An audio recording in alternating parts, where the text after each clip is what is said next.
નગરપાલિકા દ્વારા રસ્તા પરના સામાન્ય અડચણરૂપ દબાણ સામે કાર્યવાહી.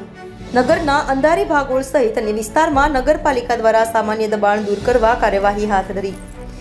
નગરપાલિકા દ્વારા વેપારીઓને સ્વેચ્છાએ દબાણ દૂર કરવા અગાઉ આપી હતી નોટિસ. નગરપાલિકાના એન્જિનિયર સહિતની ટીમની નજર હેઠળ જેસીબી મશીનના મદદથી સામાન્ય દબાણ દૂર કરવાની કામગીરી કરાઈ હતી. નગરપાલિકાની કાર્યવાહીના પગલે દુકાનદારોએ પતરાના શેડ જાતે દૂર કરતા નજરે પડ્યા. ગટર પરના પણ દબાણ દૂર કરવામાં આવી રહ્યા. નગરપાલિકા દ્વારા મહત્વના વિસ્તારમાં આવેલા અડચણરૂપ મસમોટા દબાણ દૂર કરવા શુભ મુહૂર્તની રાહ દેખાઈ રહી. રિપોર્ટર પાર્થિવ દરજી, ઇન્ડિયા 24 ન્યૂઝ, પંચમહાલ.